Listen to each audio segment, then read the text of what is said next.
اس کا علاج مشائخ کہتے ہیں بڑا دشوار ہے. کبر جب تواضع کے رنگ میں آتا ہے تو پھر اس کا علاج بڑا مشکل ہوتا ہے. کبر تواضع کے رنگ میں ایسے آتا ہے کہ جیسے گمراہ لوگ اب بھی مل جائیں گے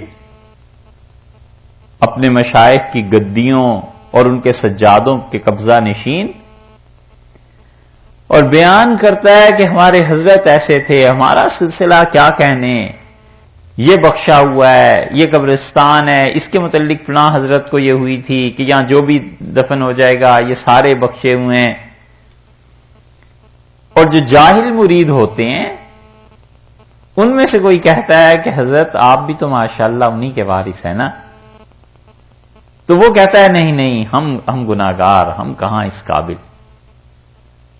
اور دل اندر سے کہتا ہے کہ ہو تم واقعی اس قابل، اور تم تو اپنے شیخ سے بھی بڑھے ہوئے ہو، اور سارے سلسلے کی زیب و زینت بس تم ہی ہو، یہ سجادے اور یہ بندگیاں یہ ساری تمہارے ہی دم سے قائم ہیں. یہ جو اندر کہتا ہے نا، اس کا مطلب یہ ہے کہ جو زبان سے کہہ رہا ہے عاجزی کا، تواضع کا، خاکساری کا اور انکساری کا اظہار کر رہا ہے، یہ اس کبر کے باوجود اظہار ہے. یہ ہے کبر جو تواضع کے رنگ میں آتا ہے. اور جب کبر تواضع کے رنگ میں آئے نا، پھر اس کا علاج اور دشوار ہو جاتا ہے. اس کی ایک اور آسان مثال سمجھو. کسی آدمی پہ اللہ تعالیٰ نے فضل فرمایا، اس نے اچھی گاڑی لے لی. کوئی کہتا ہے صاحب ماشاءاللہ بہت اچھی گاڑی ہے، آپ کے لیے بڑی سوٹیبل تھی. وہ حقیقت میں اس کا دل بھی کہتا ہے اور زبان سے بھی کہتا ہے میرے لیے کہاں سے سوٹیبل تھی یار، شکر ہے اللہ کا اس نے دے دی، اللہ کا انعام ہے، اللہ کی مہربانی ہے، بس اور کیا ہے. اور ایک ہے جو زبان سے کہتا ہے کہ بھائی میرے کیا اوقات ہے، اللہ کا شکر ہے، اللہ کا احسان ہے، اور دل اندر سے کہتا ہے کہ یہ تو چھوٹی سی گاڑی ہے، تمہیں تو لینڈ کروزر کے قابل تھے، تم تو بڑی گاڑی کے قابل تھے. یہ کبر ہے جو تواضع کے رنگ میں آیا ہے. بس اس کا علاج ہے دشوار. سمجھے؟ یہ ہے چیز جو آ جاتی ہے کہ انہوں نے پہلے حضرت مسیح علیہ الصلوۃ والسلام کے متعلق کہا، جب وہ سیڑھی جم گئی اس پہ خود چڑھ بیٹھے. انہوں نے کہا نحن ابناء اللہ واحباؤہ، ہم اللہ کے بڑے چہیتے، خدا کے بڑے مقرب ہیں، لہذا جیسے تم حضرت کی عزت کرتے تھے اس سے بھی زیادہ ہماری اب عزت کیا کرو، جنت کا سرٹیفکیٹ یہ چیزیں ہم سے لیا کرو. قل، اللہ نے فرمایا آپ ان سے کہیے، فلما، سو کیوں، یعذبکم، اللہ تمہیں عذاب دیتا ہے، بذنوبکم، تمہارے گناہوں کی پاداش میں. اگر تم اتنے ہی اچھے ہو تو اللہ تعالی تمہیں عذاب کیوں دیتا ہے؟ خدا کے ساتھ ان چیزوں کا تعلق اور یہ دعوے، یہ سب غلط چیزیں. کبھی آدمی دعویٰ نہ کرے اور ڈرتا رہے صاحب، اللہ سے ڈرتا رہے. معصیت سے نسبت سلب ہو جاتی ہے اور ایک پل نہیں لگتا اور ایسے دل کی حالت بدل جاتی ہے. اور بڑی دور ہے رات، پوری شب بھر تو دور ہے. نسبت جب سلب ہوتی ہے تو ایک سیکنڈ نہیں لگتا ایمان ہوتا ہے اور دوسرے سیکنڈ میں ارتداد آ جاتا ہے. صبح و شام جتنا فاصلہ بھی بہت لمبا ہے، ایک لمحے کا پتہ نہیں چلتا اور انسان کی حالت کچھ سے کچھ ہو جاتی ہے. اسی لیے اس پہ حاشیہ جو شاہ صاحب نے لکھا ہے نا، شاہ عبد القادر صاحب رحمۃ اللہ علیہ نے، دیکھیے حضرت فرماتے ہیں کہ اللہ صاحب کسی جگہ نبیوں کے حق میں ایسی بات فرماتے ہیں تا ان کی امت ان کو بندگی کی حد سے زیادہ نہ چڑھامیں. اللہ تعالی نے فرمایا نا کہ مسیح علیہ السلام کو اور ان کی والدہ کو اور ساری دنیا جہان کے لوگوں کو اگر خدا موت دے دے، حضرت فرماتے ہیں یہ باتیں اس طرح کی اللہ اس لیے کہتے ہیں کہ بندگی کی ایک حد ہے نا، اس سے زیادہ لوگ نہ انہیں بڑھائیں. وَإِلَّا، وگرنہ نبی اس لائق کاہے کو ہیں یعنی انبیاء علیہ الصلوۃ والسلام ایسے نہیں ہیں کہ خدا کی طرف سے ان کے لیے ایسے سخت جملے ہوں، بلکہ یہ امتوں کو سمجھانے کے لیے. جیسے کبھی کبھی حضرت کی بات کا مطلب یہ ہے کہ کبھی کبھی بظاہر الفاظ جو ڈانٹ کے ہوتے ہیں، وہ عقل مند جو ہوتا ہے آدمی، اس نے سمجھانا محلے کو ہے اور کہتا اپنے بیٹے سے کہ تم ایسی حرکتیں کیوں کرتے ہو، اور مراد یہ ہوتی ہے کہ جو سن رہے ہیں نا انہیں سمجھائے کہ ان حرکتوں کو چھوڑ دو. کہیں کہیں انسان کا ہر ایک پہ حق نہیں بنتا، تو جس پہ حق بنتا ہے اس کو کچھ کہہ کے انہیں سنانا مقصود ہوتا ہے. یہی بات ہے. اللہ تعالیٰ نے حضرت مسیح علیہ الصلوۃ والسلام، ان کی والدہ اور دنیا جہان کے لوگوں کے متعلق یہ فرمایا، اور اس کے بعد اللہ نے کہا اچھا تم سمجھتے ہو تم خدا کے چہیتے ہو، فَلِمَ يُعَذِّبُكُم بِذُنُوبِكُم، تو پھر کیوں ایسی بات ہے، فَلِمَ يُعَذِّبُكُم بِذُنُوبِكُم، اللہ تعالیٰ کیوں عذاب کرتا ہے تم کو تمہارے گناہوں پر. اس کا مطلب یہ ہوا کہ جس آدمی کو گناہوں پر عذاب ملتا ہے وہ اللہ کا چہیتا نہیں ہوا کرتا. ایک ہے گناہوں پر جو کچھ بھی آیا کرتا ہے عذاب کی ظاہری صورت، یہ عذاب، تکلیف، پریشانی، مصیبت، آزمائش، سب کی ظاہری صورتیں ایک ہی ہوتی ہیں اور حقیقت میں فرق ہوتا ہے.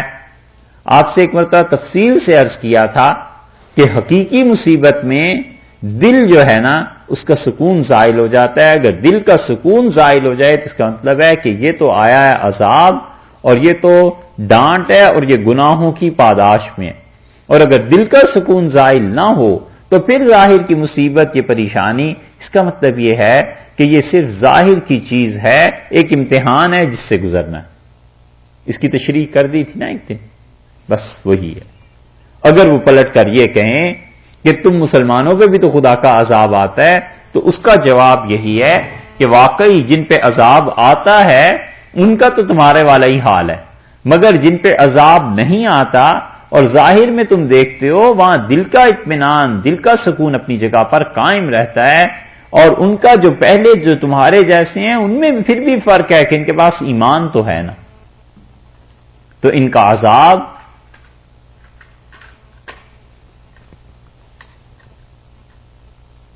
جس کے پاس ایمان ہے اس کا عذاب اس کے گناہوں کو کم کر دے گا. یہاں تو سرے سے ایمان ہی نہیں ہے.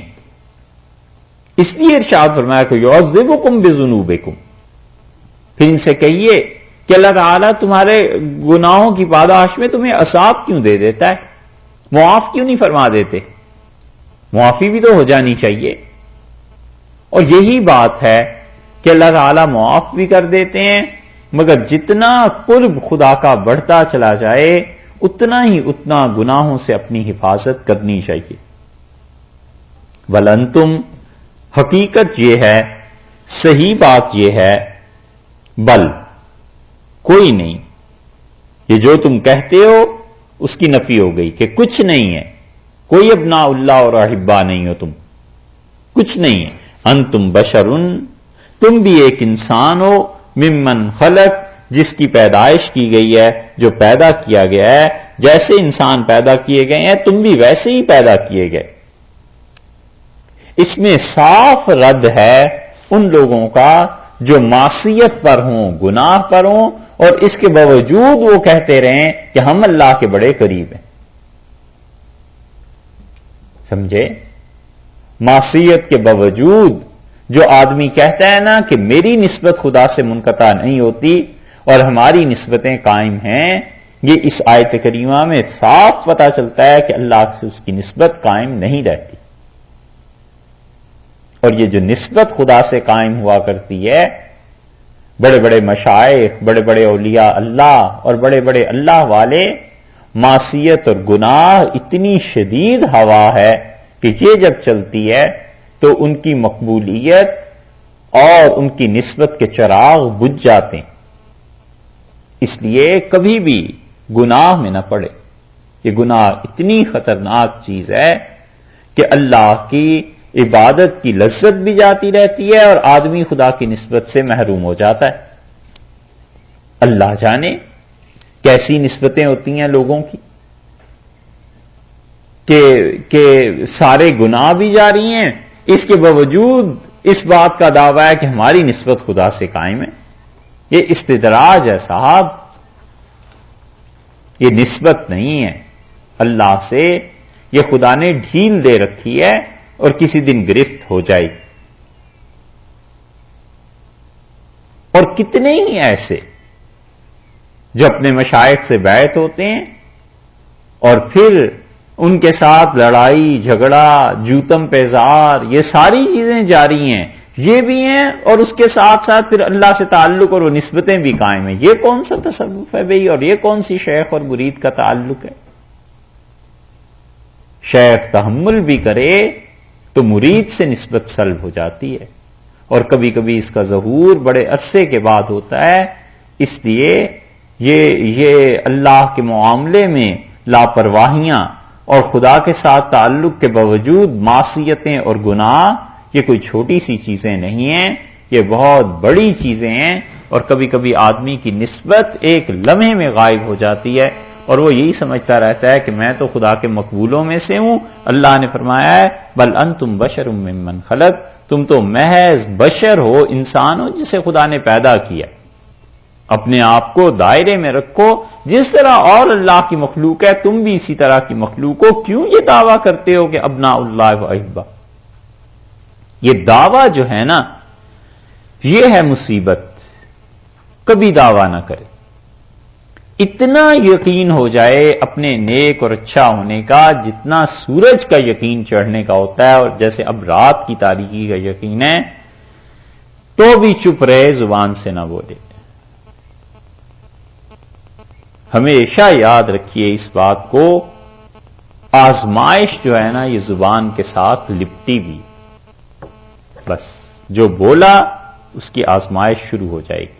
بولے ہی نہ، چپ رہے. اول تو اللہ کا واقعی بندہ ہو تو اسے یقین ہی کیوں ہو کہ میں اتنا اچھا ہو گیا ہوں، ڈرتا رہے خدا سے. اور اگر فرض کر لو شواہد آثار سارے اس بات کے ہو جائیں اور دنیا میں بیٹھ کے جنت میں اپنے خیمے دیکھنے لگے اور فرشتے آ کے بھی مسافر کرنے لگے نا، ان سب چیزوں پر کبھی نظر نہ رکھے. نظر اس پہ رہے کہ موت کس حالت میں آئے گی، اور کبھی بھی یہ ساری چیزیں چھن سکتی ہیں، اور موت اگر کفر پہ ہو گئی تو پھر کیا ہوگا. یہ چیز دیکھتا رہے اور سوچتا رہے. اور جہاں دعویٰ کیا پکڑا گیا، جہاں بات کی بس اس کو آزمائیں گے کہ تم نے یہ دعویٰ کیا تھا لہذا اب آزمائش میں آ جاتا ہے. ایک بزرگ تھے اور تابعین میں سے تھے، اللہ کی محبت کا ایسا غلبہ تھا کہ انہوں نے کہہ دیا پروردگار میں تیرا دوست ہوں اور اللہ مجھے تجھ سے محبت ہے اور جیسے چاہے میرا امتحان لے لے. محدثین کہتے ہیں کہ کچھ دن کے بعد پیشاب کی تکلیف شروع ہو گئی اور پیشاب بند ہو گیا. 2 دن 3 دن پیشاب بند رہا تو چیخنے لگے اور حکیموں کے پاس کس کس کے پاس گئے اور کہا میرا علاج کرو. اور 3 دن رات نہ سونا نہ کچھ. آخر جھپکی سی آئی تو تھے تو اللہ کے واقعی اچھے بندے، بڑا مقام تھا ان کا. تو دیکھا جھپکی میں ایک فرشتے نے کہا کہ یہ جو تم نے کہا تھا نا کہ اللہ کے دوست اور اللہ جیسے چاہے امتحان لے لے، یہ امتحان ہوا ہے تمہارا، بس ہار گئے. انہوں نے کہا مجھے بتاؤ جان کیسے چھٹے؟ اس نے کہا علیک بالمکاتیب، یہ جو مدرسے ہیں ان میں چلے جاؤ اور بچوں سے دعا کراؤ. تو وہ بچوں کے پاس گئے اور جا کے کہنے لگے کہ امک الضال، تمہارا گمراہ چچا، تمہارا بے راہ چچا ایک بات کہہ بیٹھا تھا اور امتحان میں ناکام ہو گیا ہے، دعا کرو کہ اللہ اسے معاف کر دے. اور پھر جا کر کہیں پیشاب کی تکلیف وہ دور ہوئی اور اطمینان ہوا. اس لیے کبھی بھی بات نہ کرے، بولے نہیں جو کچھ بھی ہے. اور ایک بات یہ بھی کہ بادشاہوں کی بات ہر ایک کو بتانے کے قابل بھی نہیں ہوتی. بادشاہوں کی باتیں لوگوں سے کرنے لگے تو سولی پہ چڑھا دیں کہ لو ہمارا باغی ہو گیا ہے، ہم نے اس سے بات کی تھی اور یہ سب کو جا کے سناتا ہے اور پھیلاتا ہے. ایسی چیزوں میں نہ آئے. کئی مرتبہ بزرگوں کے حالات پڑھ کے نا آدمی سوچنے لگتا ہے کہ فلاں بزرگ تھے وہ بھی تو اپنے مریدوں سے ایسے کہہ دیتے تھے، فلاں حضرت تھے اپنے شاگردوں سے ایسے کہہ دیتے تھے، تو ان کا مقام ان کے ساتھ چلا گیا. اپنے آپ کو اپنے مقام پہ سمجھے کہ میں کہاں ہوں. یہ ہے اللہ نے فرمایا بل انتم بشر ممن خلق، تم تو بشر ہو جو پیدا کیے گئے، جو پیدا ہوئے، وہ انسان ہو، اس کی پیدائش ہوئی ہے. یغفر لمن یشاء، بخشے جس کو وہ چاہے، ویعذب من یشاء، اور عذاب کرے جس کو وہ چاہے. اللہ جس کو چاہے معاف کر دے. بندے کا کام یہی ہے صاحب کہ معافی مانگتا رہے. بندے کا کام یہی ہے کہ بندگی میں رہے، بس بندگی سے باہر نہ نکلے. حضور اقدس صلی اللہ علیہ وسلم نے یہ بات ارشاد فرمائی. مکہ مدینہ منورہ کو دیکھا تو آپ نے فرمایا اللہ تیرے رسول اور تیرے دوست حضرت ابراہیم علیہ الصلوۃ والسلام نے مکہ کو عزت والا ادب والا شہر قرار دیا تھا، اور میں تیرا رسول اور تیرا بندہ، یہ نہیں کہا تیرا دوست، فرمایا تیرا بندہ. یوں عرض کیا اللہ تعالیٰ سے اللہ یا میں مدینہ منورہ کو اس شہر کو ادب والا احترام والا قرار دیتا ہوں، خدایا تو اسے بھی اسی طرح قبول کر لے جیسے تو نے مکہ کو قبول کیا. مراد یہ تھی حضرت صلی اللہ علیہ وسلم کی. اپنے لیے یہ نہیں کہا کہ تیرا دوست، حالانکہ وہ کہتے بھی تھے اور بعض جگہ پہ اس کا اظہار اس لیے کیا ہے کہ وہاں ضروری تھا، وگرنہ فرمایا اللہ تیرا بندہ. یہ سب سے بڑا منصب ہے بندگی کا. تو بندگی جب آئے گی غالب اپنے آپ کو سب کچھ کرنے کے باوجود قصوروار سمجھتا رہے گا. اتنا قصور تو صاحب ہے ہی نا کہ اللہ کے سامنے عبادت وہ پیش ہی نہیں کر سکتا جو اس کا حق بنتا ہے. یہ قصور تو کبھی بھی دور نہیں ہوتا. یہ تو فرض کر لو کوئی آدمی اس درجے پہ پہنچ گیا، قطب الاقطاب ہو گئے اور غوث ہو گئے اور صوفیہ میں سب سے بڑے مقام پر ہو گئے، تو کیا ان کی عبادت بھی اس قابل ہے کہ خدا کے حضور میں پیش کی جائے؟ بندے کی بندگی قائم رہتی ہے، کوئی نہ کوئی کسر کوئی چیز رہتی ہے. کوئی اپنی عبادت کیا خدا کے سامنے پیش کرے گا؟ اپنی عبادت اور بندگی میں کوتاہیاں ہو جاتی ہیں، اس کی اللہ سے معافی مانگتا رہے. یغفر لمن یشاء، جس کو وہ چاہے معاف فرما دے اور جس کو وہ چاہے عذاب دے. وَلِلَّهِ مُلْكُ السَّمَاوَاتِ وَالْأَرْضِ وَمَا بَيْنَهُمَا، اور اللہ ہی کے لیے ہے بادشاہی جو آسمانوں کی ہے اور جو زمین کی ہے اور جو ان دونوں کے درمیان ہے. اسی آیت کو آپ پیچھے دیکھیں گے تو وہاں بھی یہی فرمایا ہے وَلِلَّهِ مُلْكُ السَّمَاوَاتِ وَالْأَرْضِ وَمَا بَيْنَهُمَا. حضرت مسیح علیہ الصلوۃ والسلام اور ان کی والدہ اور ساری دنیا کے لوگوں کے بعد رحمہ اللہ یہ جو بات ارشاد فرمائی ہے نا وَلِلَّهِ مُلْكُ السَّمَاوَاتِ وَالْأَرْضِ وَمَا بَيْنَهُمَا، یہی بات یہاں ان کے دعوے کے بعد بھی کہہ دی ہے کہ وَلِلَّهِ مُلْكُ السَّمَاوَاتِ وَالْأَرْضِ وَمَا بَيْنَهُمَا، اور اللہ ہی کے لیے ہے ساری بادشاہی آسمانوں کی زمین کی، وما بینہما، اور جو ان دونوں کے درمیان ہے، دونوں کے بیچ میں ہے، آسمانوں کے اور زمین کے بادشاہی اللہ ہی کی ہے. دونوں جگہ یہ بتایا ہے کہہ کے کہ جن جن کے متعلق تم سوچتے ہو یا ان کا اپنا گمان بھی اگر ہے نا، جیسے کہ دوسری آیت میں کوئی اختیار اللہ نے انہیں نہیں دیا، اختیارات سارے اللہ کے ہیں، کسی کے قبضے میں کچھ نہیں. مسیح علیہ السلام ہو، ان کی والدہ ہو، کوئی ہو، تمہارا مقدر اور تقدیر اللہ کے قبضے میں ہے. نفع اور نقصان کا مالک وہ ہے، کوئی بھی نہیں، کیونکہ حکومت اس کی ہے. اسی طرح یہاں بھی فرما دیا کہ یہ جو قرب الہی کا دعویٰ کرتے ہیں کچھ بھی تو ان کے قبضے میں نہیں، حقیقی حکومت اللہ کی ہے، آسمانوں کے، زمین کے اور ان دونوں کے بیچ میں جو کچھ ہے ان سب کا مالک اللہ ہے، جو چاہے سو کرے. اور پل بھر میں حالت تبدیل کر دیتا ہے. ایک لمحہ حالت میں تبدیل ہو جائے اور ڈاکو اور چور اور کیسا کیسا بدکار آدمی تھا اور اس کو اپنے دوستوں میں شامل کر لے، یہ اس کی بے نیازی ہے. اور کیسے ہی متقی اور پرہیزگار ہو اور اس کی عبادت پسند نہ آئے اور بے نیازی کی صفت اللہ کی غالب آ جائے اور اس کو نکال کر باہر پھینک دیں. اس لیے ایک تو چیز ہے قاعدے ضابطے میں وہ اللہ ایسے نہیں کرتے، مگر نظر اس پہ بھی رہنی چاہیے کہ بے نیاز بھی ہے، عبادت کرے، قبولیت کی توقع رکھے، دعا مانگے.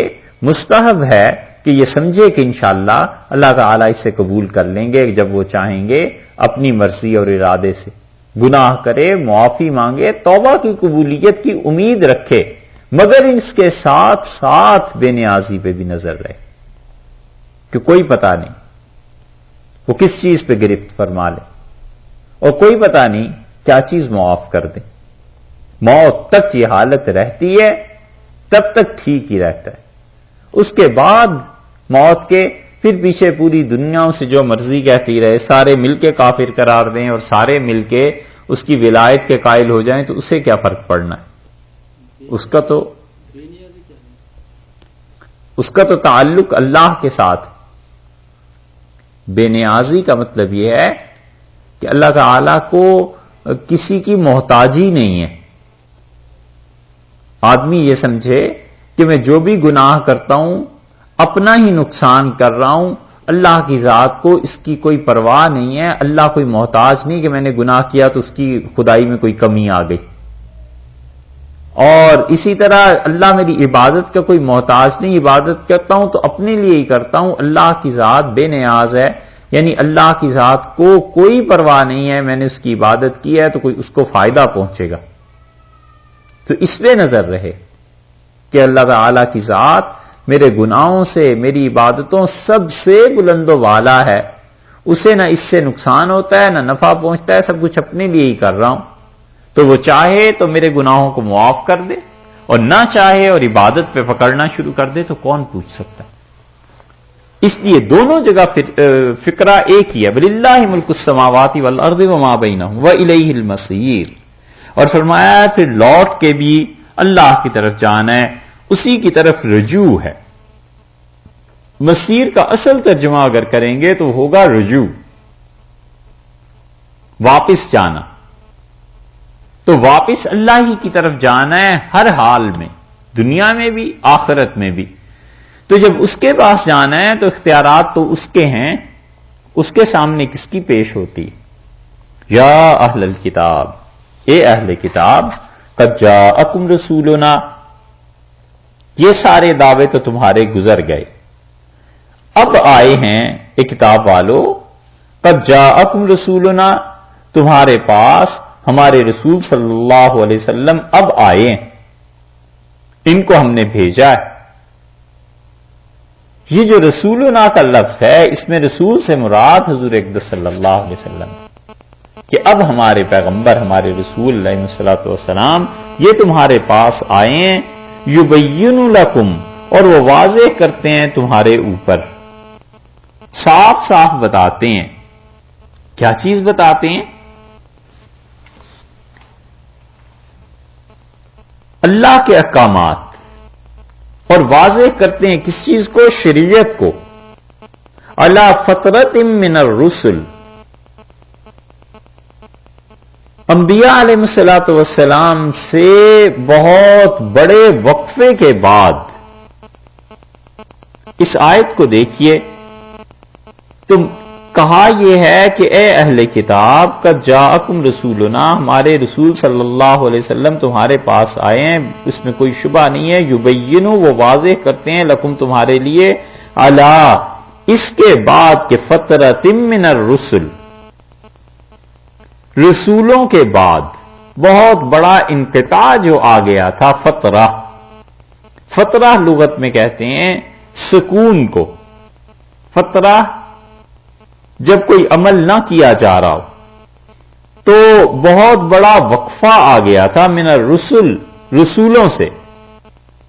تو رسولوں کے بہت بڑے وقفے کے بعد اب یہ رسول صلی اللہ علیہ وسلم آئے ہیں. یہ فطرت کے زمانے میں، یہ فطرت کا زمانہ کون سا ہوا؟ پہلے تو یہ بات ہوئی کہ فطرت سے مراد لغت میں سکون، انقطاع عمل، یعنی بالکل جمود طاری ہو گیا تھا کائنات پہ، اور فطرت واقع ہو گئی تھی، کوئی رسول آ ہی نہیں رہے تھے. اور یہ فطرت کا زمانہ وہ ہے سیدنا مسیح علیہ الصلوۃ والسلام کے بعد رسول اللہ صلی اللہ علیہ وسلم تک، اور یہ تقریباً 610 ہجری، 610 برس بنتے ہیں کہ اس پہ مسیح علیہ الصلوۃ والسلام کے بعد رسالت کا پیغام جب نشر ہوا ہے، جب وحی آئی ہے حضرت صلی اللہ علیہ وسلم پہ، تو اس وقت تک کا جو دور تھا رسول اللہ صلی اللہ علیہ وسلم کی اپنی حیات طیبہ کے بھی 40 سال ڈال کے، بلکہ 42-43 سال ڈالنے چاہیے، کیونکہ اقرا بسم ربک الذی خلق کے بعد پھر وحی کا انقطاع ہو گیا تھا.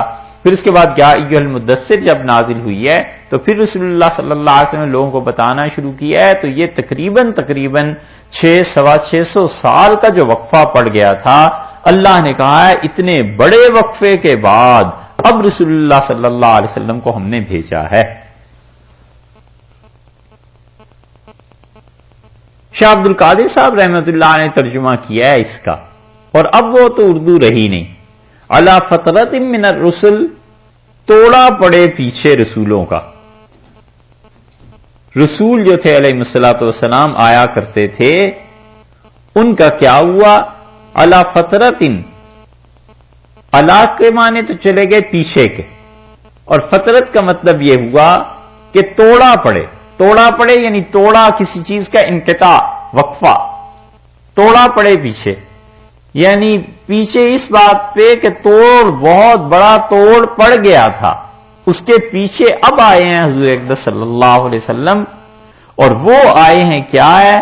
پیغام لے کر آئے ہیں. یہ زمانہ فطرت جو تھا یہ 600 سال کا عرصہ تھا، اور حضرت مسیح علیہ الصلوۃ والسلام کے بعد رسول اللہ صلی اللہ علیہ وسلم تک کوئی نبی نہیں آیا. دو اس میں مفسرین نے چیزیں لکھی ہیں. ایک تو خالد بن سنان تھے، ان کا ذکر بعض مفسرین نے کیا ہے کہ وہ رسول اللہ صلی اللہ علیہ وسلم سے پہلے نبی آئے ہیں عربوں میں. لیکن محققین کے نزدیک اول تو خالد بن سنان نام کے نبی کوئی ملتے ہی نہیں، اور اگر ہیں بھی وہ تو وہ حضرت مسیح علیہ الصلوۃ والسلام سے بھی پہلے کے ہیں، درمیان میں نہیں آئے. اور دوسرا استثناء ہے سورہ یاسین کا. اور سورہ یاسین میں جو آیا ہے نا کہ وہ 2 تھے اور انہوں نے اللہ کی طرف دعوت دی، فَعَزَّزْنَاهُمَا بِثَالِثٍ، اور تیسرے کو پھر ہم نے ان کی تائید کے لیے بھیجا، اور وہ ساری چیزیں یہ وہاں پہ مفسرین کہتے ہیں کہ یہ انبیاء علیہ الصلوۃ والسلام نہیں تھے. اللہ نے رسل کا جو لفظ ان کے لیے کہا ہے وہ لغت کے اعتبار سے ہے کہ وہ پیغام پہنچانے والے تھے. وہاں رسول سے مراد وہ رسول نہیں ہیں جو اللہ کی طرف سے رسالت دیے جاتے ہیں، بلکہ وہ حضرت مسیح علیہ الصلوۃ والسلام کے 3 حواری تھے، اور وہ دنیا میں گئے تھے صحیح معنی میں جو حقیقی مسیحیت تھی اس کی تبلیغ کے لیے، اور ان کی شہادت ہو گئی. تو فطرت کا زمانہ یہ 600 برس تک دنیا ترس گئی تھی کہ اللہ کی طرف سے کوئی راہ ملے، اور پوری کائنات میں اندھیرا چھا گیا تھا کہ کوئی راستہ اللہ تک پہنچنے کا نہیں تھا. اور جو کچھ عیسائی تھوڑے بہت صحیح چیزوں پہ رہ گئے تھے، ان کو اتنے بڑے بڑے مراحل سے گزرنا پڑا ہے کہ بادشاہوں نے خندقیں کھدوا کے اور ہفتوں اس میں آگ جلوائی، اور اس میں جب انگارے بھر گئے تو ان انگاروں پہ ماؤں سے بچوں کو چھین کے بچے ان کے سامنے ڈال دیے کہ تم شرک کرو. یہ کوئی چھوٹی سی تعذیب اور سزا نہیں تھی جس سے عیسائیت گزری ہے. عیسائیوں کو بہت بڑے بڑے تکلیف دہ مراحل سے گزرنا پڑا ہے، مگر افسوس اتنی تکلیفوں کے باوجود پھر وہی شرک اور وہی پھر سب ان کے عقیدے برباد ہو گئے.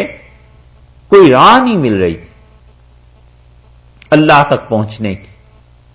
دنیا بھر کی تہذیبوں میں ظلم عام ہو گیا تھا، اور ایسا ظلم عام ہو گیا تھا کہ انسانوں کی باقاعدہ کھالیں اتار کے انسان کی اس میں بھوسے کو بھر دیتے تھے تاکہ لوگوں کو دکھائیں کہ ہمارے نافرمانوں کو یہ سزا۔ ایران جو سامنے تھا لوگوں کے، جس کی تہذیب کے ڈنکے لوگ بجاتے تھے اور کیا کیا کرتے تھے، اور نوشیروان عادل جس کا اتنا نام ہے، اس کے حکم کی مخالفت اللہ کے حکم کے برابر مخالفت سمجھی جاتی تھی، اور وہاں بولنے کا مطلب یہ تھا کہ اڑا دو، مار دو۔ اور وہاں جو انقلاب بھی آیا بعد میں، وہ اس سے بھی بدتر تھا۔ عورت کسی کی کوئی محفوظ نہیں رہی، زمین کسی کی کوئی محفوظ نہیں رہی۔ وہ مثبت نے جو کچھ انہیں پٹی پڑھائی تھی کہ یہ سب چیزیں سب کی ملکیت ہیں اور ذاتی ملکیت کسی کی نہیں ہے، یہ سب کچھ ہو رہا۔ یونان والے بھی یہی تھے، اور ان کے ہاں شرک کا زور اور نئے نئے نظریات اور دنیا کو فتح کرنے کی مصیبت کے کچھ کر، یہ ساری تہذیبیں اپنی اپنی جگہ پہ، اور خود ان عربوں کا حال، یہاں بھی تباہی مچی ہوئی تھی۔ جو ظلم اور زیادتیاں تھیں، کوئی راہ اللہ تک پہنچنے کی نہیں ملتی تھی۔ حضرت عمر رضی اللہ عنہ اپنے سسر حضرت زید کے متعلق کہتے تھے، جو حضرت سعید رضی اللہ عنہ کے والد تھے، یہ بھی کہتے تھے، حضرت سعید رضی اللہ عنہ عشرہ مبشرہ میں ہیں، وہ اپنے والد کے متعلق کہتے تھے کہ میرے والد جو تھے رسول اللہ صلی اللہ علیہ وسلم کے آنے سے بالکل پہلے رسول اللہ صلی اللہ علیہ وسلم نے بھی انہیں دیکھا ہے، غالباً ایک جگہ آیا ہے اس کا تذکرہ بھی۔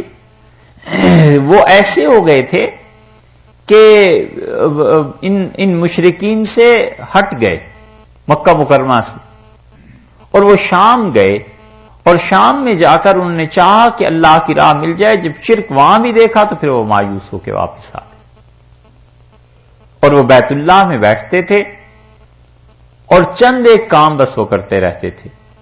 ایک تو جب ان کے پاس سے لوگ گزرتے تھے بیت اللہ کا طواف کرتے ہوئے برہنہ ننگے، تو وہ روکتے تھے اور کہتے تھے یہ نہ کرو، اللہ کا گھر ہے اور ابراہیم علیہ السلام کا دین یہ نہیں۔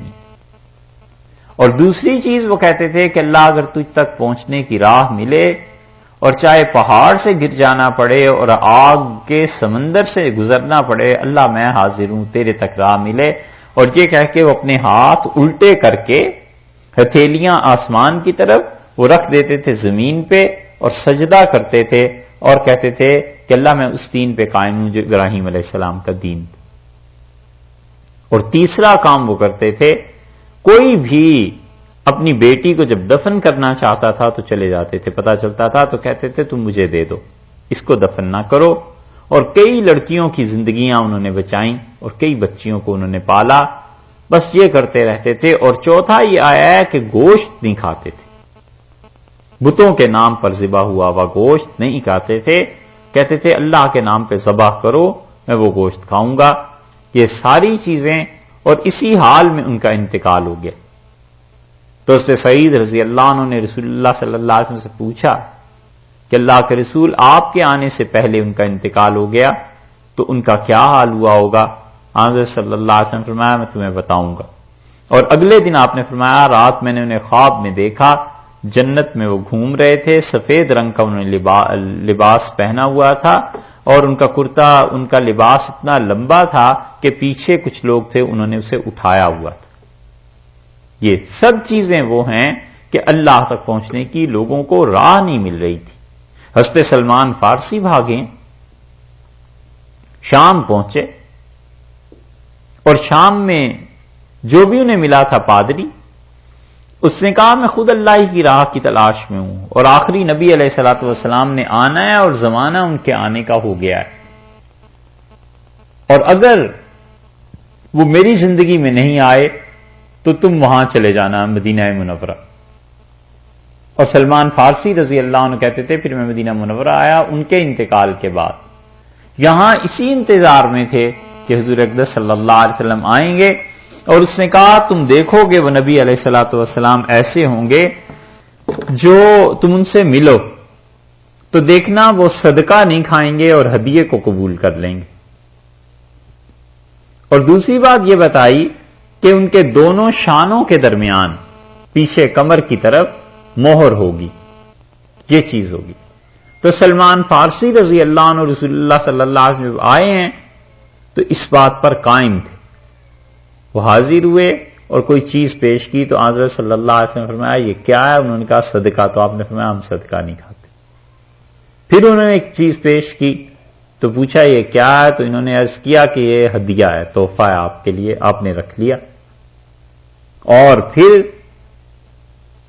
انہوں نے کہا میں مہر نبوت دیکھنا چاہتا ہوں، تو رسول اللہ صلی اللہ علیہ وسلم نے دکھائی اور وہ اپنا قصہ پھر انہوں نے بیان کیا کہ میں تو آپ کی اس طرح تلاش میں تھا اور اس طرح میرے ساتھ ہوئے واقعات علی فترۃ من الرسل، انبیاء علیہ الصلوۃ والسلام کا یہ جو بہت بڑا وقفہ آ گیا تھا، توڑ درمیان میں آ گیا تھا، اس کے بعد اب ہم نے بھیجا ہے حضور اقدس صلی اللہ علیہ وسلم کو ان تقولوا، تاکہ تم کہو۔ اگر خالصتاً لغت کا ترجمہ کریں تو پھر تو یہی بنے گا کہ ان، تاکہ تقولوا تم کہو ما جاءنا من بشیرن، ہمارے پاس کوئی نہیں آیا بشارت سنانے کے لیے، ولا نذیر اور نہ ڈرانے کے لیے۔ اتنے بڑے وقفے کے بعد رسول اللہ صلی اللہ علیہ وسلم کو اس لیے بھیجا ہے تاکہ تم کہو کہ ہمارے پاس کوئی بشارت سنانے والا اور ڈر سنانے والا آئے ہی نہیں۔ لغت میں ترجمہ بظاہر یوں بنتا ہے، لیکن یہ معانی کفر کے ہیں، بن ہی نہیں سکتے، لغت میں بنے لیکن حقیقت میں نہیں۔ یہ ان جو ہے نا،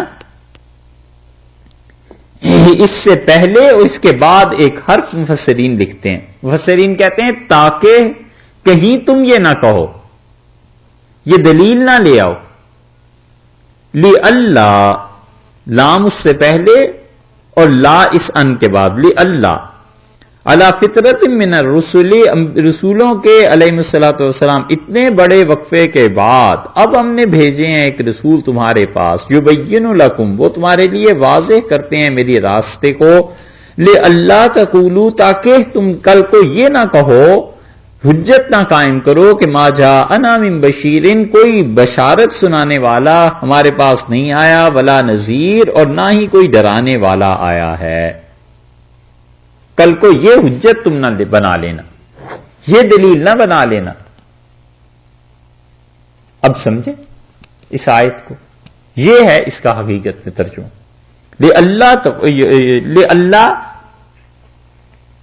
لِأَلَّا تَقُولُوا، تاکہ کل کو تم خود یہ نہ کہو ہمارے لیے، ہمارے سامنے آ کے، کیونکہ اگر اللہ تعالی سے کوئی کہے کہ پروردگار کوئی بشیر اور نذیر آئے ہی نہیں تو ہمیں کیوں عذاب ہو رہا ہے، تو یہ ایک دلیل ہے جو انسان قائم کر سکتے تھے، اگرچہ اللہ کا تو حق بنتا ہی ہے، وہ تو ویسے بھی عذاب دے دے، کون اس کو پوچھ سکتا ہے، لیکن ایک دلیل انسانوں کی بنتی تھی، اللہ نے فرمایا ہم نے اس دلیل کو پورا کر دیا۔ اور اس کا اردو میں اگر آپ ترجمہ دیکھیں نا تو خالص ٹھیٹھ اردو میں ایک محاورہ ہے جس سے یہ ترجمہ صحیح بالکل مناسب ہو جائے گا، علی فطرت من الرسل، رسولوں کے علیہ الصلوۃ والسلام اتنے بڑے وقفے کے بعد اب ہم نے رسول اللہ صلی اللہ علیہ وسلم کو بھیجا ہے، ان تقولوا، کبھی تم کہو، کبھی تم کہو، اس کا مطلب ہے کہیں یہ نہ کہو، ٹھیک ہے؟ کہتے ہیں نا یہ کھانا ساتھ رکھ دیا ہے، کبھی تم کہو کہ سفر کا خیال ہی نہیں کیا، یعنی کہیں یہ نہ ہو کہ تم ہمیں الزام دو کہ ہمارے سفر کا خیال نہیں کیا۔ یہی ہے کہ کبھی تم کہو کہ ما جاءنا من بشیر ولا نذیر، نہیں آیا ہمارے پاس کوئی بشیر اور نہ کوئی نذیر، بشارت سنانے والا اور نذیر، ڈر سنانے والا ہمارے پاس کوئی نہیں آیا، کبھی تم یہ ہم سے کہنے لگو فقط جاءکم بشیر و نذیر، سو آ گئے ہیں اب تمہارے پاس خوشی اور ڈر سنانے والے۔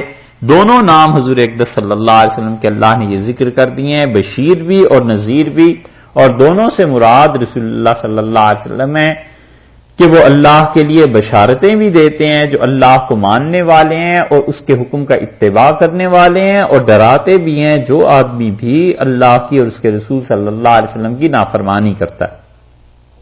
واللہ، اور اللہ تعالی علی کل شیء ہر ایک چیز کے اوپر ہر چیز پر قدیر قادر ہے، پوری قدرت رکھتا ہے۔ تو مطلب یہ ہوا کہ حضرت عیسیٰ علیہ الصلوۃ والسلام کے بعد کوئی رسول آئے نہیں تھے، تو تم کہیں افسوس کرتے کہ ہم رسولوں کے وقت میں نہیں ہوئے، کہ تربیت ان سے حاصل کر لیتے، اللہ تک پہنچنے کی کوئی راہ پا لیتے۔ اب مدت کے بعد تم کو رسول اللہ صلی اللہ علیہ وسلم کی صحبت میسر ہوئی، اور جو حقیقتاً اللہ کی طرف سے رسول ہیں اس کو غنیمت جانو، اور اللہ تعالیٰ کو قدرت ہے، آخر پہ کہہ دیا نا ان اللہ علی کل شیء واللہ علی کل شیء قدیر، اللہ کو اس بات پر پوری قدرت حاصل ہے کہ اگر تم اللہ کی بات کو قبول نہیں کرو گے تو اللہ تعالیٰ اور ایک جہان، ایک دنیا پیدا کر دے گا، کوئی اور مخلوق لے آئے گا جو سب کے سب اللہ کی بات کو مانیں گے۔ اور مثال پھر اس کی دے دی کہ دیکھو اس کی مثال ایسے ہی سمجھنا جیسے موسیٰ علیہ الصلوۃ والسلام کی قوم نے ان کے زمانے میں جہاد نہیں کیا تھا، تو اللہ تعالیٰ نے پھر کیا کر دیا، اللہ نے ان کی قوم کو محروم کر دیا، اور اس کے بعد جو نسل آئی ہے پھر اس نے اگلے ملکوں کو فتح کر لیا۔ تو اب جو رسول اللہ صلی اللہ علیہ وسلم آئے ہیں، اگر تم ان کی بات کو نہیں مانو گے اور اگر تم ان کی بات سے انکار کر دو گے تو کہیں ایسے محروم نہ ہو جانا جیسے یہ اگلی مثال میں آ رہا ہے۔ اور اگلی مثال کو پھر اس رکوع سے شروع کر رہے ہیں کہ وَإِذْ قَالَ مُوسَىٰ لِقَوْمِهِ، اور جب حضرت موسیٰ علیہ الصلوۃ والسلام نے کہا اپنی قوم سے، اعوذ باللہ من الشیطان الرجیم بسم اللہ الرحمن الرحیم۔ پچھلی آیت کریمہ میں بات یہ اللہ تعالی نے ارشاد فرمائی کہ دیکھو اتنی مدت کے بعد اب حضور اقدس صلی اللہ علیہ وسلم کو جو بھیجا ہے تو تم لوگ ایسے نہ ہو کہ اب ان کی ناقدری کرو اور ان کی بات سنو، اور یہ جو فترت میں انبیاء علیہ الصلوۃ والسلام اتنا طویل ایک وقفہ گزرا ہے، اس کے بعد جو آئے ہیں تو ان کی قدر کرو، اور اگر تم انہیں قبول نہیں کرو گے تو ہم اسی طرح نسل کو بدل دیں گے جس طرح موسیٰ علیہ الصلوۃ والسلام کے زمانے میں ایک بات ہوئی تھی اور ان کی بات کو لوگوں نے قبول نہیں کیا تو ہم نے انہیں بدل دیا۔ ایک اصولی بات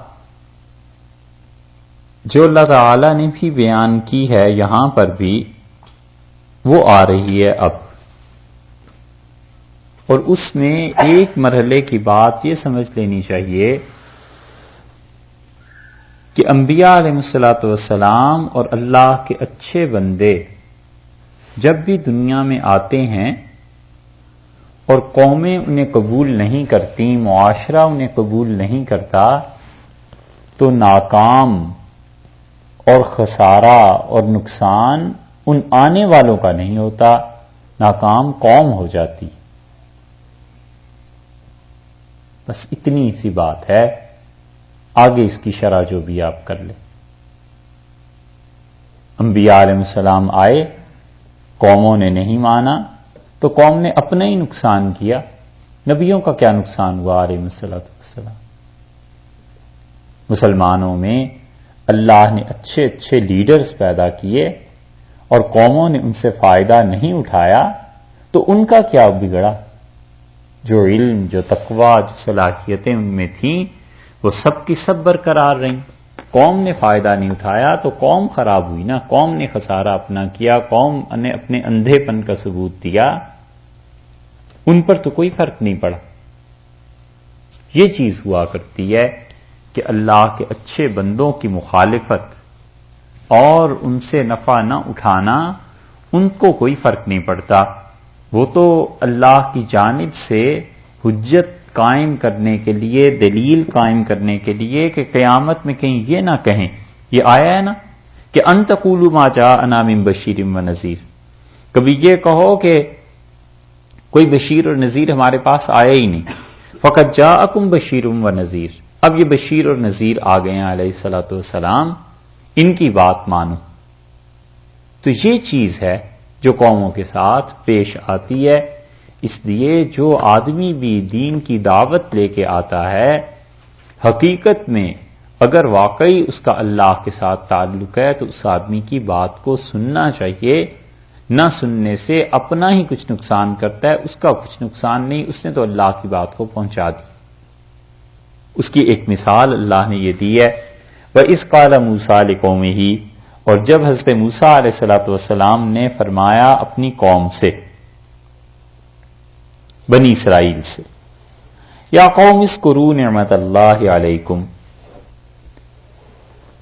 اے قوم یاد کرو احسان اللہ کا علیکم جو تمہارے اوپر ہوا۔ اللہ تعالی کا کون سا انعام ان پر ہوا؟ اللہ کے 20 انعامات، اور سب سے بڑا انعام اللہ کا یہ ہوا کہ توحید خدا نے اپنی نے دی۔ پوری کائنات میں اس وقت کہیں توحید نہیں تھی، اللہ کی وحدانیت نہیں تھی، اقوام یہاں بس رہی تھیں، یہ بنی اسرائیلی تھے، مکہ مکرمہ میں بنی اسماعیل کے لوگ تھے، اور پھر اسی طرح یونانی تھے، چینی تھے، رومی تھے اور مصری تھے، یہ سب کی سب قومیں بس رہی تھیں، اور کوئی ایک قوم خدا کی توحید کی قائل نہیں تھی بجز ان کے۔ اللہ کا اتنا بڑا انعام تھا ان پہ۔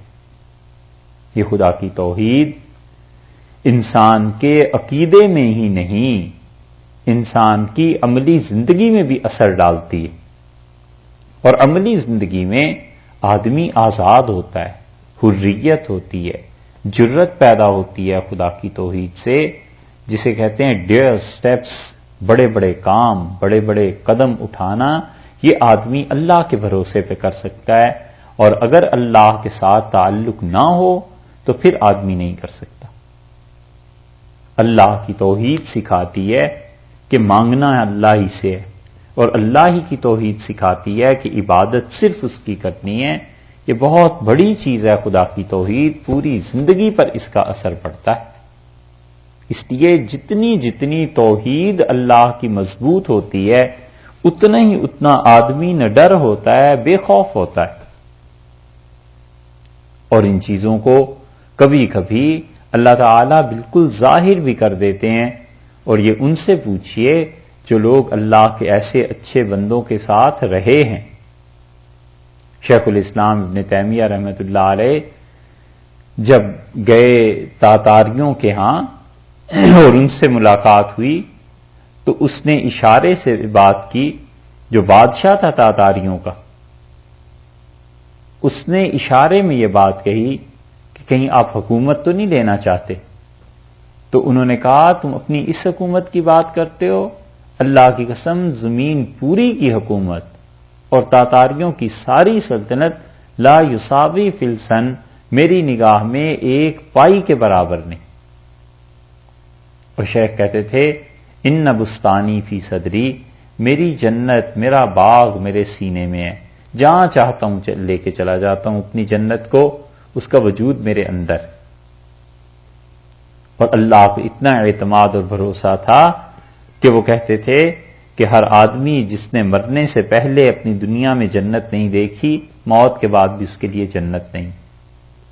یعنی وہ اثرات جو جنت کے ہیں اس زندگی میں محسوس ہوتے ہیں، اللہ پہ بھروسے کی وجہ سے، اللہ کے ساتھ تعلق کی وجہ سے۔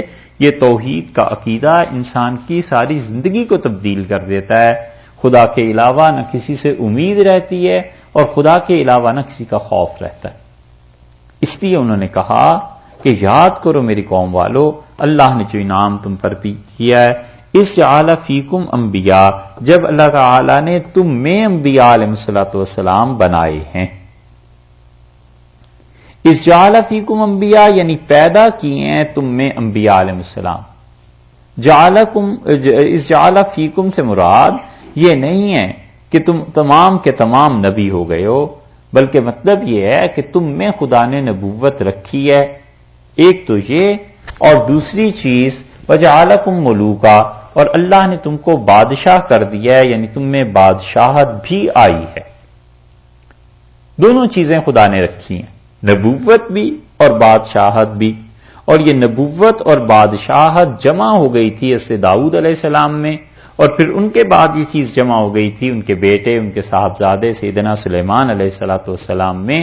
دونوں میں یہ چیزیں جمع ہو گئی تھیں، نبوت بھی اور بادشاہت بھی.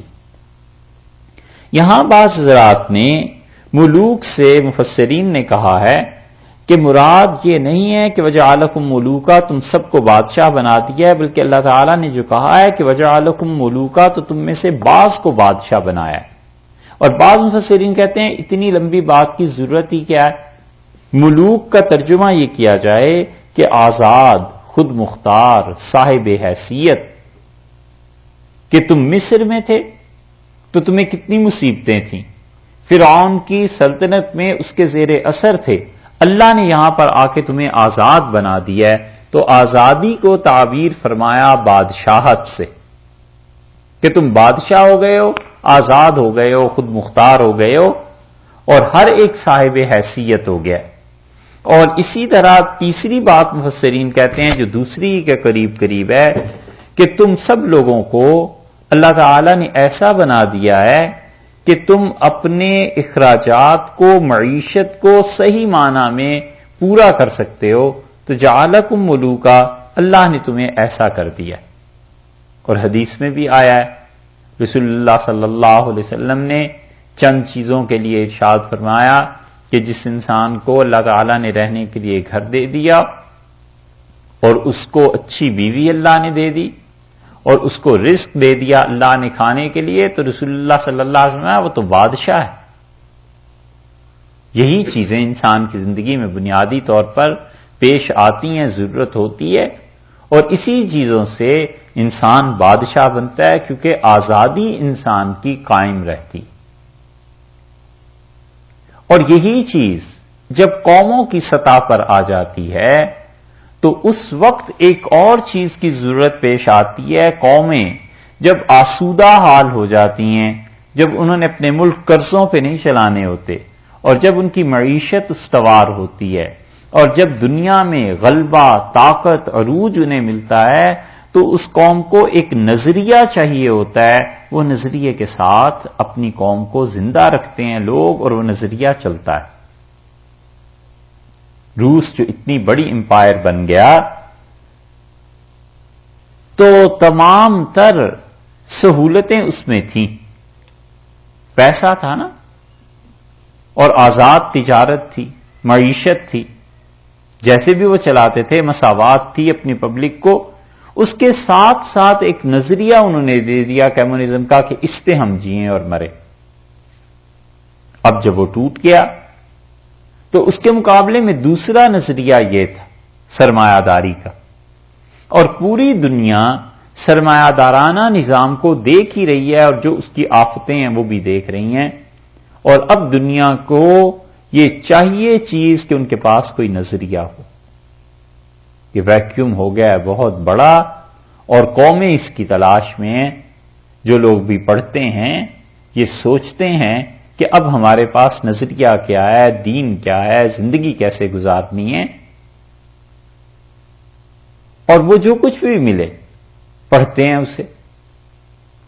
اور جتنے بھی نظریات اب کمیونزم کے بعد دنیا میں چل رہے ہیں، اس میں جس حد تک اسلام کو پیش کیا جانا چاہیے تھا اس میں کمی. اور یہ خلا، اس کی ضرورت محسوس کر کے اس ہنری کیسنجر نے کہا، اور بات اس نے واقعی اس درجے کی کہی کہ اپنی قوم میں کافر ہونے کی حیثیت سے اس نے اپنی قوم کی خیر خواہی اور حق ادا کیا. اس نے کہا کہ روس کے بعد جو خلا پیدا ہو جائے گا، اگر اس خلا کو پورا کرنے کے لیے دنیا نے یہ چاہا کہ اسلام کو لے آئے تو ہم دوبارہ کمیونزم کو زندہ کرنے کو ترجیح دیں گے، اسلام کو نہیں آنے دیں گے. اس نے صاف کہا. اور ہوتا یہی ہے کہ قوموں کا جو عروج ہوتا ہے وہ ہر طرف سے آسودہ حال ہو جاتے ہیں. کھانے کی دقت نہیں، پینا نہیں ہے، اس کی کوئی دقت نہیں ہے، معیشت کی دقت نہیں، مکان اپنے، گھر اپنے، معیشت اپنی، بیوی، سب چیزیں میسر آ گئیں. اب کیا زندگی میں کرنا ہے؟ اب وہ کہتے ہیں کسی نظریے کی تلاش کرو، اس کے مطابق کام کریں۔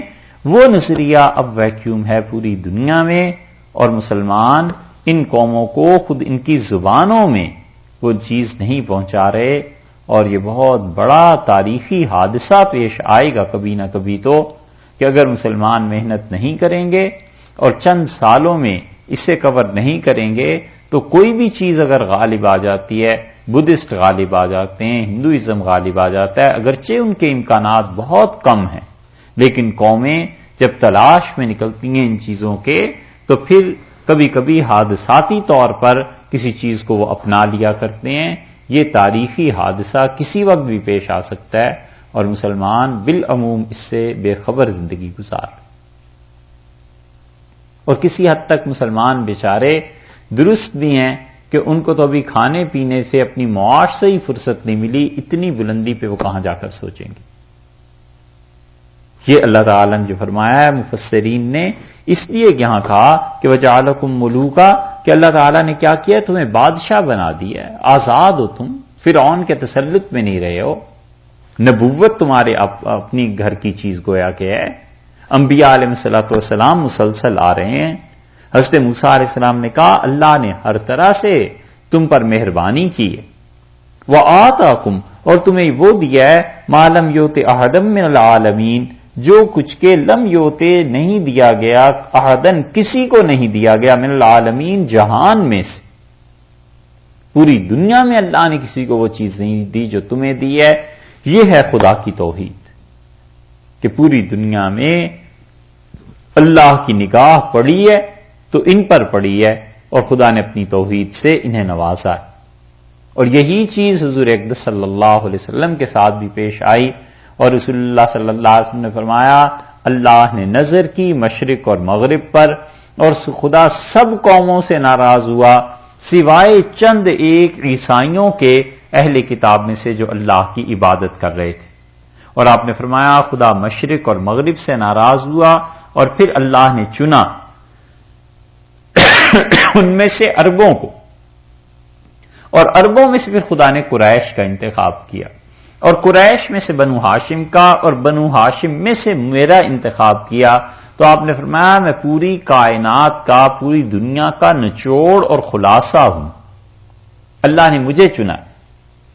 یہ چیز حضرت موسیٰ علیہ السلام اپنی قوم کو کہہ رہے ہیں کہ خدا نے تمہیں چنا، اللہ نے اپنی توحید کا پیغام جو تمہیں پہنچایا اور تم اس پہ کاربند ہوئے، ما لم یؤت احدا من العالمین، جو کسی کو نہیں دیا گیا دنیا میں۔ یا قوم ادخلوا الارض، اے میری قوم والو، میری قوم داخل ہو جاؤ۔ کہاں داخل ہو جاؤ؟ الارض المقدسہ، مقدس زمین میں داخل ہو جاؤ، پاک زمین میں داخل ہو جاؤ۔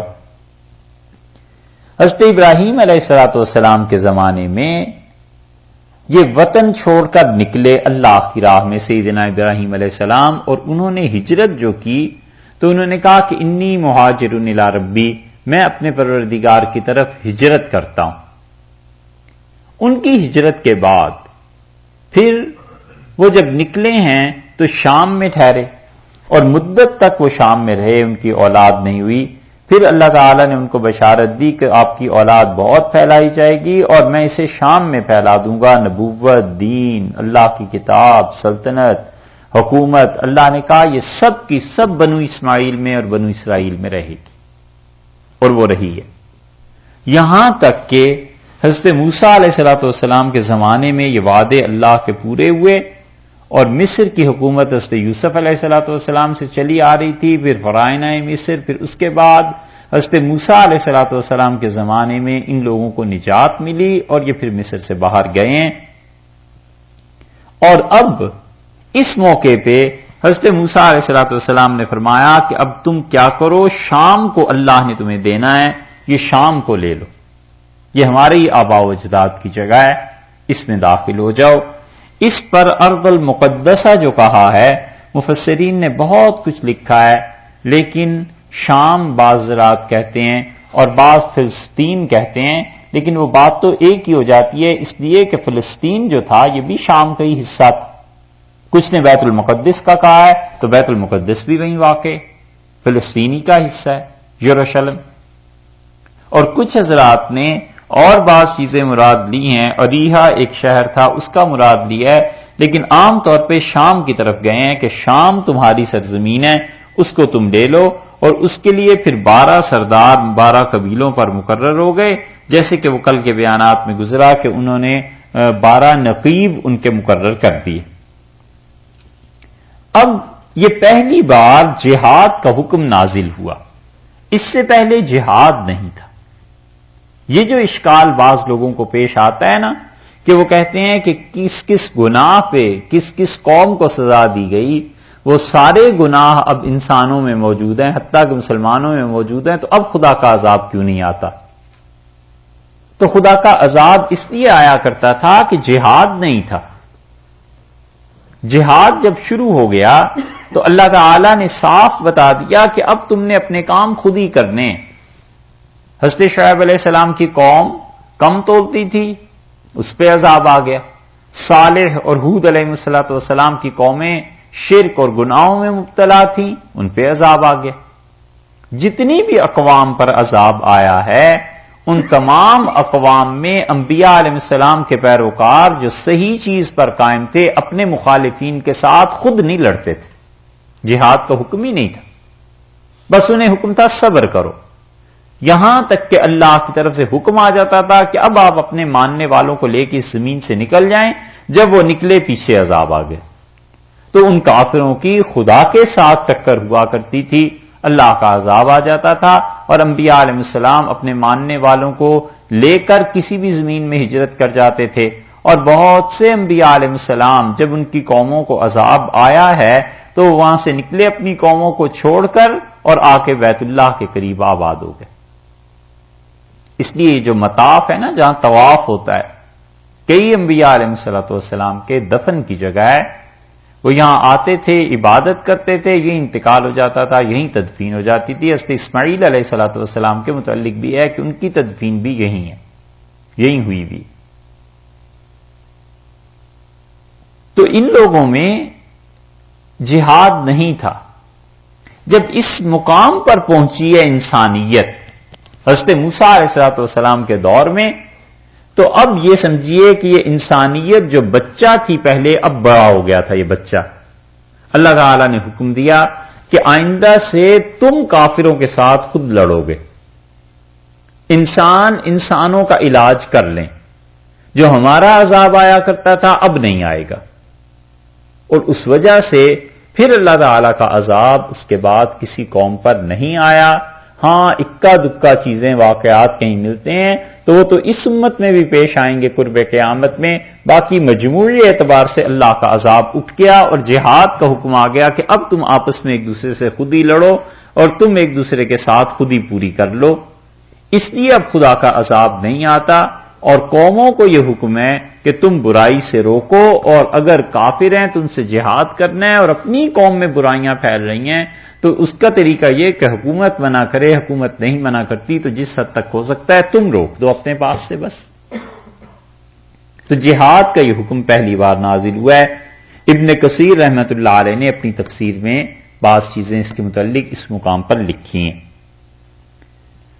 حضرت موسیٰ علیہ السلام نے کہا کہ چلو بیت المقدس یا شام یا فلسطین ان علاقوں کو لے لو، التی کتب اللہ لکم، جو چیزیں اللہ نے تمہارے لیے لکھ دی ہے اس زمین کو تم لو۔ کتب اللہ لکم، اللہ نے تمہارے لیے لکھ دی ہے یعنی مقدر ہے تمہارا، اب وہ زمین تمہیں مل کے رہے گی، تم ضرور غالب آ جاؤ گے، اس پہ قبضہ کر لو گے۔ لیکن یہ مشروط کس چیز کے ساتھ ہے؟ مشروط اس کے ساتھ ہے کہ ایمان اور عمل صالح اور جد و جہد یہ چیزیں رہنی چاہیے، یہ چیزیں ہونی چاہیے تم میں۔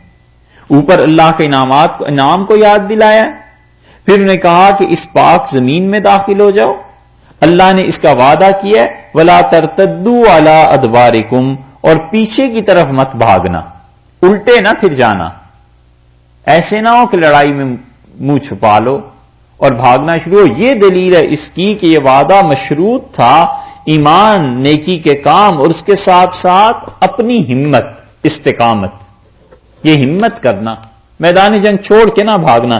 فتنقلبوا خاسرین، وگرنہ کیا ہوگا؟ سو کیا ہوگا؟ تنقلبوا، تم لوٹو گے، خاسرین، خسارہ اٹھاتے ہوئے نقصان میں جا پڑو گے. اور نقصان دونوں جہان کا، آخرت کا تو یہ کہ اللہ کا عذاب، اور دنیا میں یہ کہ حکومت تم سے چھن جائے گی. یہ جو آزادی خدا نے دے دی ہے، یہ آزادی تمہاری ختم ہو جائے گی. یہ دونوں خسارے تمہیں ہو جائیں گے. دیکھو، ایک چیز تم میں یہ رہے کہ اعمال صالحہ، اچھے اعمال، اور دوسرے جم کے رہنا، ہمت کرنا، لا ترتدوا علی ادبارکم، اور اپنے پاؤں کے بل الٹے نہ ہو جانا، میدان جنگ کو چھوڑ نہ دینا. یہ دو کام کرو تو کتب اللہ لکم، اللہ نے یہ زمین تمہارے لیے رکھ دی ہے، لکھ دی ہے، تمہیں مل کے رہے گی.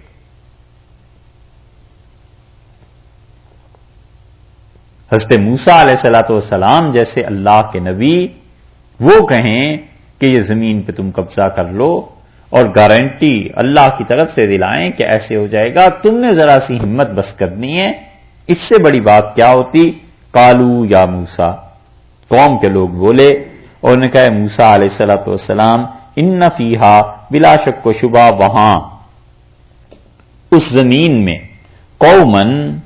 قوم ہے،